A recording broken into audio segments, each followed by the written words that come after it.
Welcome to the Angler Talk Podcast with Chris and Aaron.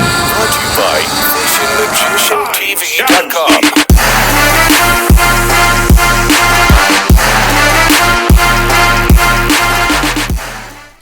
What is up, everybody? It's Chris back again with another weekly episode of Angler Talk, and I have a good one for you this week. We got Dean Danenhower over from Advanced Fishing.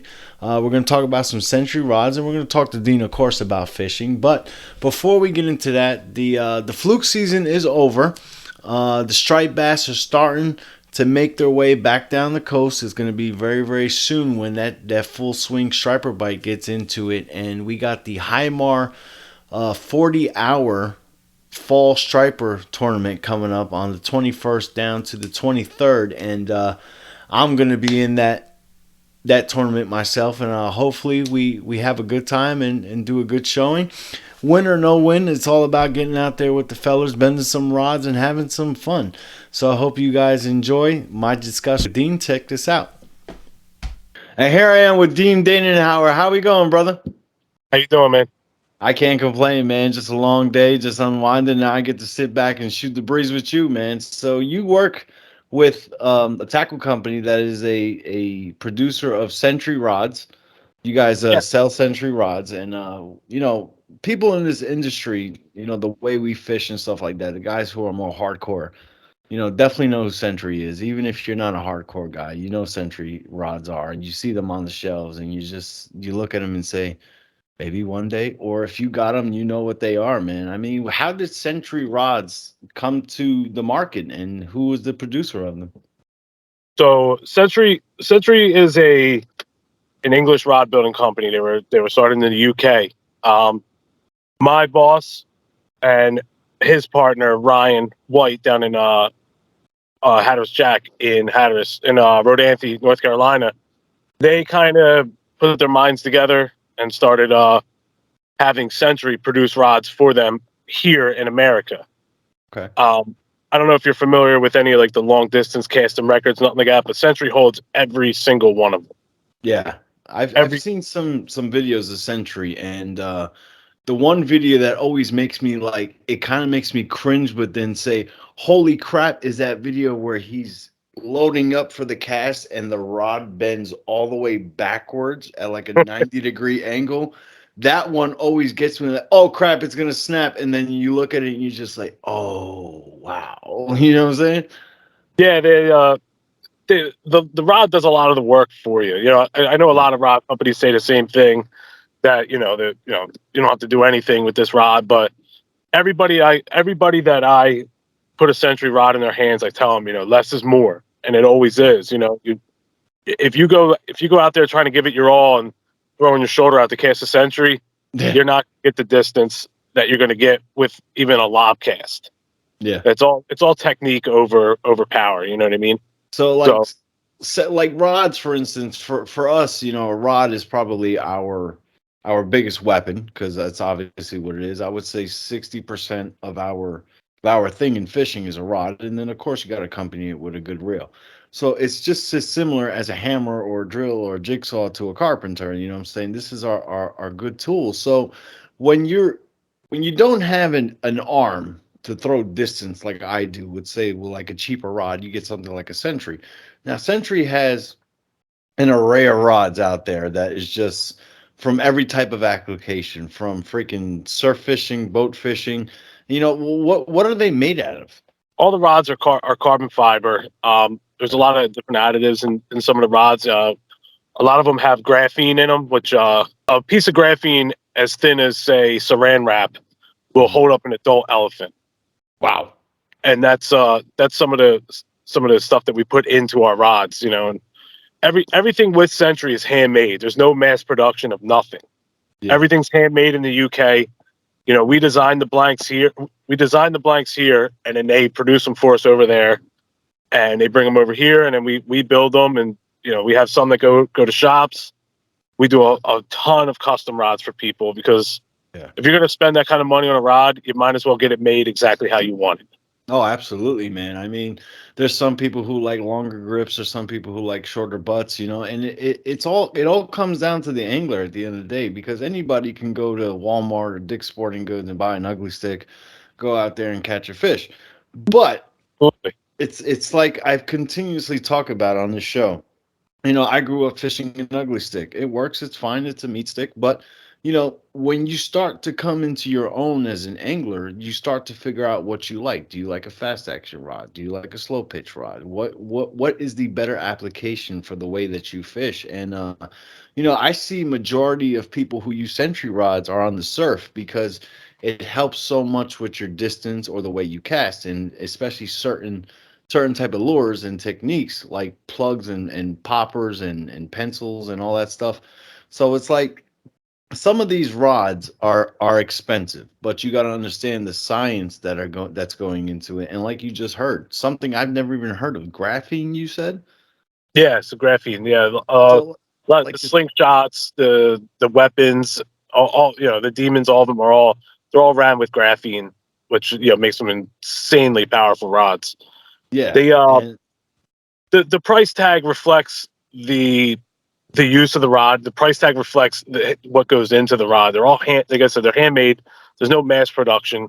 yeah. So and then the biggest thing with the Century is our autoclave. Every rod that's built in the UK goes through an autoclave process, which no other rod companies use. Hmm. And that's why you can buy two Century rods. You say you buy two of the exact same, we'll say slingshots. Take one of them slingshots, you put it in a closet. You take that other slingshot and you fish it for a year straight. You go back and grab that brand new slingshot, and it's going to feel exactly the same. Wow. And there's not another rod company around that can say the same thing, because of Absolutely, man. they That call that it breaking in. I call it the rod going bad. Yeah, absolutely. I agree with that. I mean, the technology that is in these rods, and what I really liked hearing about what you just said is that these rods are made specifically for that angler, and it's going to perform the same day it did out of the box, like it did 100 days down the road. Absolutely. And is your favorite rod to use, and why? So my favorite rod is it's actually kind of a Franken rod. Yeah. We had a couple extra blanks in the shop one day. And I cut 2 foot off the butt of it. Said, I'm going to try this out. It was 12-6 rod. I cut 2 foot off of it and made it a 10-6. It's a slingshot 1505. It's about Wow, rated about like 1 to 4. And for whatever reason, that rod just does not leave my hands. that's You awesome, know, man. when I'm looking for big bass, I'm looking for big fish in the surf. That's the rod I'm grabbing every single time. Now, the rods like the demon never leaves my car. It's in my Yeah, car because I could do anything I want with it. I could stop at a pond and hit largemouth with it. I can nice. go out. I can go out on a bridge and hit tog and sheep's head with it. There's not much that I can't do with that rod. It's I mean, it's that's some very, crazy versatility to be able to go catch largemouth bass and then blackfish. I mean, that's some crazy versatility. That shows you how good that rod is. I mean, I heard you did say you target big bass. So you're a native to New Jersey, and where are some of the places you like to fish? can't tell you that. Well, I mean, well, not specific I'm, coordinates, but I know. I'm just kidding. I fish all over. I enjoy the ocean. I Mhm. enjoy the back bays a lot. I fish from Cape May County all the way up into the Raritan Bay, into the rivers up there. If Nice. there's fish around, and I put a lot of time in over the years to know when them fish are going to be around. So that's Absolutely. where I go. I'm going to go wherever they are. I hear you, man. So what would you consider yourself, more of a lure guy or a bait guy?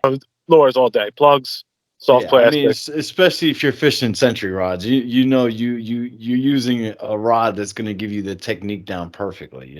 Absolutely. We have quite a few really great like bait heavers and stuff, because a lot of the rods were built for the guys that are fishing down in the point in Buxton in North Carolina that are throwing they're throwing 8 and bait for big red drum and stuff too. So when I say we have a rod for every application, we do. There's one out Yeah, there for 'em. I have seen guys when I was down in Florida. I was trying to get into the red drum scene, the redfish, and Yeah, that's something I still haven't had the opportunity to catch. But I remember seeing a guy in Sebastian Inlet hooked up to one, and he's using a century rod. And I'm just like, wait a second. I thought that was a more up north thing, but like it's known down here as well. And I'm looking at how easy he's just casting this popper and he's retrieving it. And when he got smashed, man, I've heard redfish fight like insanity. And when he got cranked, dude, I mean, he's just having fun with this fish. You know what I'm saying? He's playing with him left to right, and this fish is working him. And then he finally brings it up, and 40-pound redfish. I mean, that's nothing to That's a shy good. about. That's a big That's, fish, and that's yeah. a fish that has a lot of backbone and it's gonna work you for sure. Oh, absolutely. And reds are Yeah. fun, man. I love. Right now we're getting into the end of the fluke season just finished up, and now the stripers are coming. So Absolutely. if I tell you right now, what rod are you using and what lures are you using for these stripers, what are you picking up?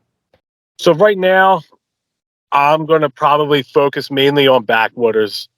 I'm going to focus mainly on backwater until the end of the month. I'm going to take. I like the. I use the 7.3 Weapon Junior mag, Uh-huh. rated like quarter ounce to 2.5. Um, I'm never gonna leave home without a Yozori mag darter, 5-inch bone, and a lot of soft plastics, SP minnows, Yeah. and hydro minnows. I I do hear you, Yozori man. hydro minnows as well. I mean, these are all, everything you just mentioned is something that everybody who's listening to this show who actually like fishes hard is definitely something that they got in their tackle box. You know what I'm saying? Absolutely. I'm not one to go. Oh, you need this special lure, nothing like that. Yeah. I like a lot of the basics, and then I use a lot of my friends' plugs that my friends built me and stuff. Once the bigger fish come around, I'll start going towards like, pikeys, gliders, and darters and stuff like that. But for right now, I'm gonna have my fun in the back. There's some decent fish around. The water temp's cooled down big time. All the Yeah. bridges, the sod banks, everything like that. It's good. They're gonna have some fish, and there's a shot of some good fish around. Like to focus back on the century rod, I know I kind of got off topic and started talking about the fishing autumn. Where are some of the places that are retailers for century rods? Retailers, you got there's a bunch of them in New Jersey. I know you have Grumpy's, I believe Real Seat, Tight Lines Bait and Tackle down here in Summers Point. Yeah, Chris Uh, is a good dude. there's places all over to buy that you can buy them retail. But I hear again, you, I'm man. never if you're gonna spend $450-$500 on an inshore rod, why not do it custom? You know what I mean? Get it done Yeah, the right way. get something the way you really like Absolutely. it. And a lot of people, I've said this before. Century rods, they do have a little bit of a hefty price tag, but it is a rod that's gonna last you basically to the end of your days. You know what I'm saying? Absolutely. As long as you don't, aside from user error, we don't get a lot of breaks. And every rod will break if it's used the wrong way. Oh, absolutely. There's And guys. we I mean, I'm guilty of it too. There's times where I'll when I'm lifting up on a fish and I'll put my hand up a little bit too high, like a Guggen, and we lift and we do something stupid, but we live and we learn from it. But it happens. I mean, there are rods that are like $900, and there are rods that are a little bit more economical. You know what I'm saying? But you got something out there for all types of anglers. Would you say that this is the rod for a person who is just starting fishing? No, I wouldn't recommend it to a guy that's just getting into fishing. No, Yeah. I'd recommend them buying something like an ugly stick and going, Yeah. learning, cutting their teeth. You know what I mean? And then when it's Exactly. something you love, you love it, and you're gonna do it, start Absolutely. investing into it. You know what I mean? The guy that goes out fishing every night and then uses a $70 Penn Battalion from Walmart. Exactly. He's killing himself. Yeah, he might catch fish and all, but he's not doing it comfortably, and he's not doing it effectively. Absolutely. And I specifically asked you that question for a reason because I've seen guys who, I'm part of two clubs here in Jersey. I'm part of the Atlantic City Saltwater Anglers, and I'm a part of the Highmarsh Striper Club. And in both clubs, we got guys who are very, very new to the sport to join the club because they want to learn. And they're always asking me, so how much is the rods that you use and the reels you use? And I'm just like, look, man, my arsenal is a little bit different because I'm not new to it. When I That's was a kid, I was fishing a $60 ugly stick and a $40 pen reel. You know what I'm saying? My combo consisted of $100. I worked my way up to these $600 combos because I have figured out the style of fishing that I like to do and the techniques that I like to use. What I want viewers to know, or at least try to get from this, is that to become a good fisherman, you don't have to buy the highest quality of things. No, You it's not going to like help you you. like you perfectly said, you got to cut your teeth, get into it. Find out, is this something you really want to pursue as your hobby or your getaway and stuff like this. So when you reach a certain level and you say, okay, yeah, you know what? I really do like to go fishing. Let me step up my game a little bit. Do I like to jig? Do I like to use poppers? Do I like to use pencils? Do I like to divers? It's so many different ways of fishing. You got to figure out for yourself what you like. So just because me and Dean have rods and reels that are worth thousands of dollars in our trucks and basements doesn't mean that you have to do the same thing, guys. No, and I tell every angler the same thing. Like everybody wants to know, like, what's the best way to go about fishing and all that. And there, there's two things that are always going to stick out to me, and it's time on the water, Yeah. and it's confidence in what you're throwing. Yeah. Confidence is everything. Anybody can tell you a million times, throw this plug, throw this plug. You're going to need this plug. Yeah. Until you're confident with that plug, you're not going to effectively use that plug over and over and over again and do the right thing with it. So having confidence in what you're using and just straight up time on the water. Time on the I water. I A agree skunk. with you 100%. Last year's striper season was a perfect example of that. I mean, for the past, I don't know, decade or 12 years, I've been for stripers. I like to use swim shads. That's my bait of choice, no matter what weight it is, from They six work. ounces. Yeah, and if it ain't broke, don't fix it. You know what I'm saying? They agree. And what you call it? I love to use the Tony Maja Castaway Mojos, and I use those just same way I use a swim shad. Now Tony asked me, he's like, "Hey, I want you to try out these flutter spoons. They're great, and tell me what you think about it."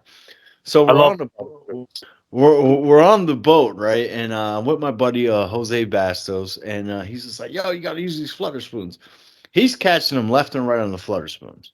Now, I'm not getting as many hits on my swim shad as he is on the flutter spoon, but I'm still consistently catching fish, so I'm fine with it. So he hands me a spoon. He's like, "Yo, try this out." So I try it out and I cast it. And as soon as I casted it, it was so light. I'm not used to that. You know what I'm saying? While I'm fishing for striped bass. And like you just said, I wasn't 100% confident. It took me 28 minutes to get a bite on that flutter spoon. And it's how it is, man. in that same time frame, while I'm sitting there trying to figure out how to work it, he's using the same exact spoon and banging them left and right. So I agree 100% with what you just said about the confidence. He's getting a hit after hit, and I'm doing the same. I think I'm doing the same thing he's doing, and it's just not working for me. So I agree totally about what you just said about the confidence. Yeah, man. Confidence is a lot. It's it takes it might take going out and just where some schooly bass are or something like that, and just throwing it and seeing what that plug can do or whatever you're throwing can do, and Yeah. just gaining confidence, gain some confidence with what you're throwing, man, and that'll make a world of a difference. And just Absolutely. time on the water, I can't say that enough. Yeah, If I mean there is a lot of things about fishing. Like you got to learn how to read. The surf, learn how to read the current, learn how to read the tide. I'm not gonna lie about it. I am not that big into surf fishing. Why? Because I really don't have an arm. I got you, With with a certain rod, I can probably cast. I would say a good maybe 30 yards at the max. you You need a know set. that. Now my pops will go out there with an ugly stick and freaking cast that bitch a half a mile. You know what I'm saying? But Yeah, sometimes I do use other rods. There are a couple of surf rods that I do have that has helped my casting a lot.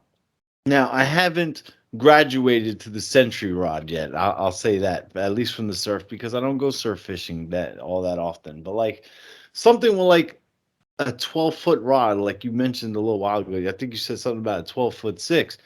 I'm pretty sure, just as a fisherman and knowing how gear works, a 12-foot six with all this technology that this rod has, I'm pretty confident we'll put another 40 yards on my cast without a problem.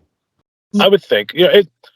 A lot of it's technique too, man. You'd be surprised. A lot of guys that claim they can cast, they don't know they're not casting right. They're killing themselves. They're killing distance and everything. It's like, Yeah.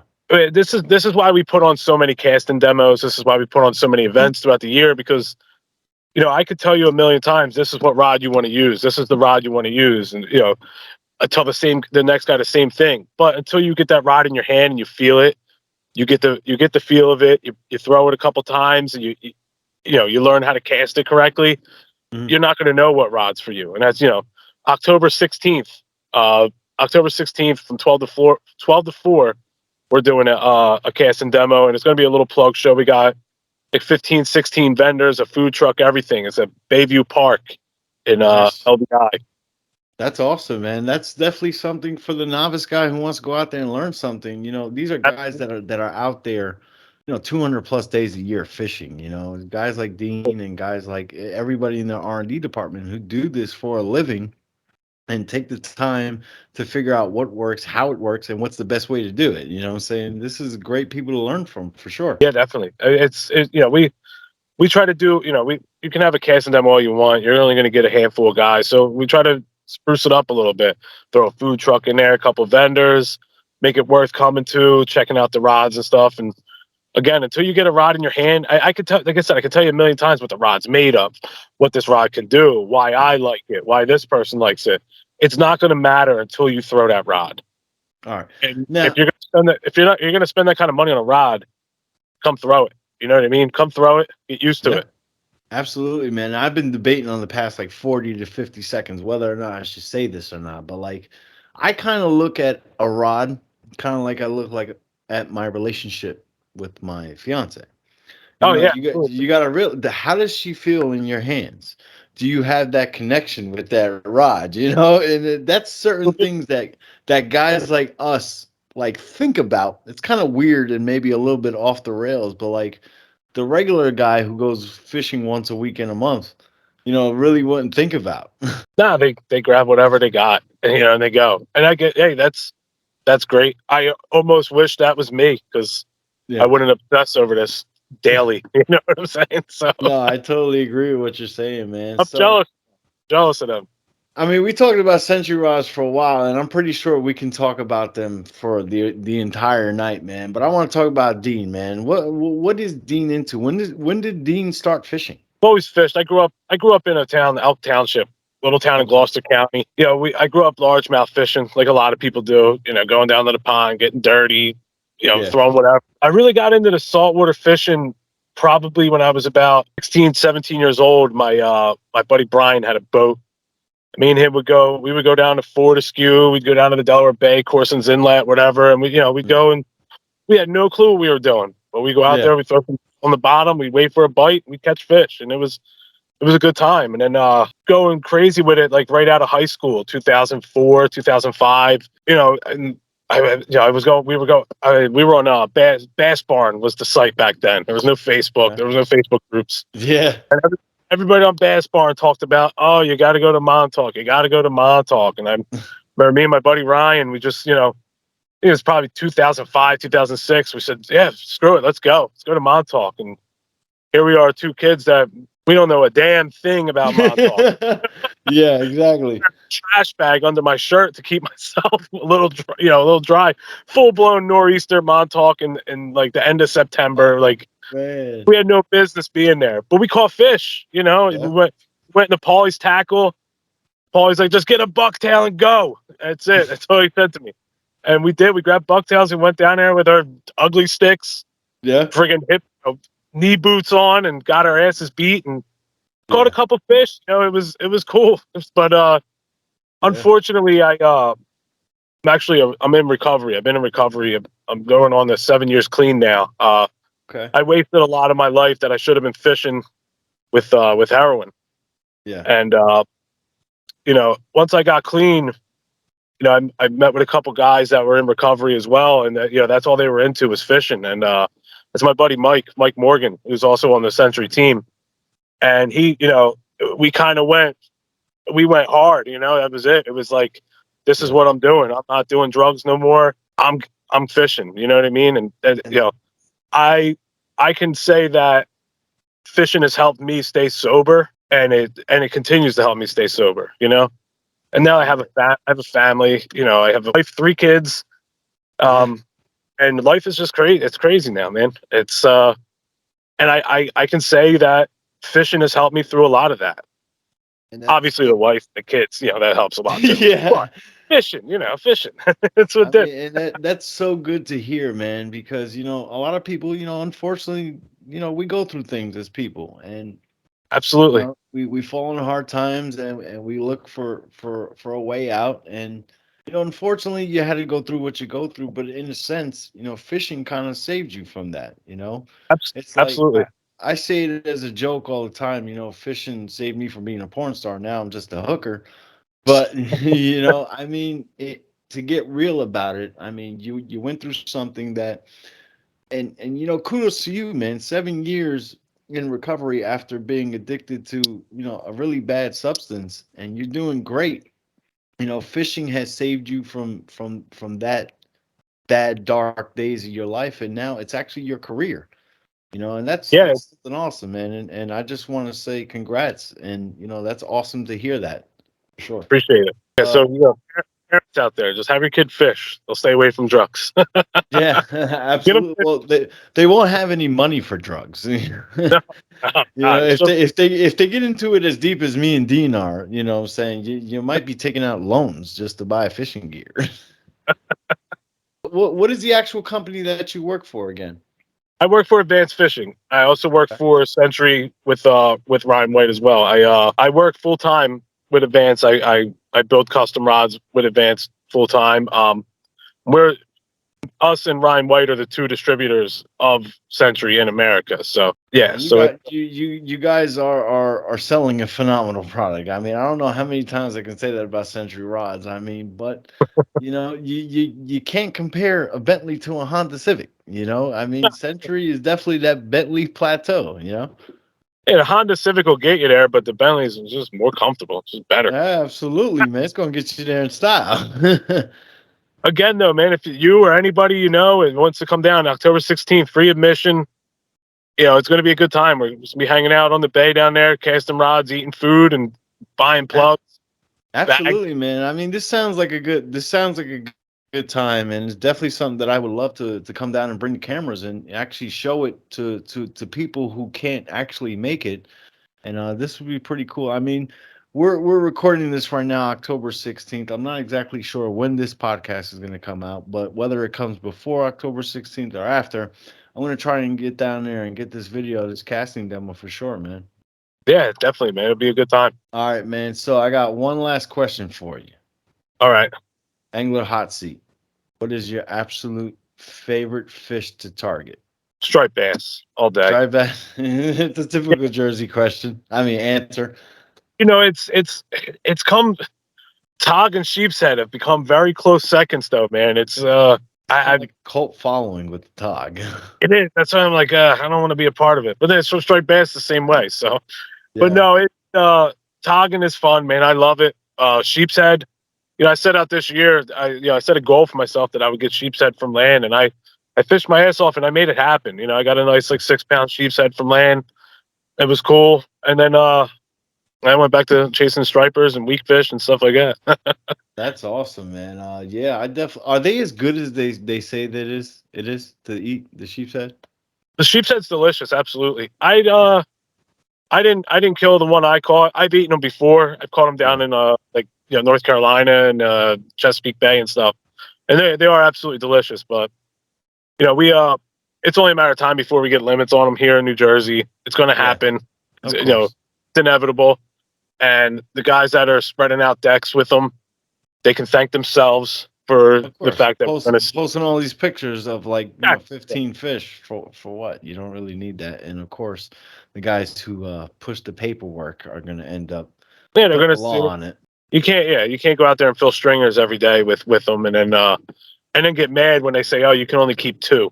Yeah, exactly. Because I that's agree. because it's just if you were quiet about it and you didn't go on social media bragging about it, you'd be fine. But unfortunately, that's the world we live in now. It's Yep.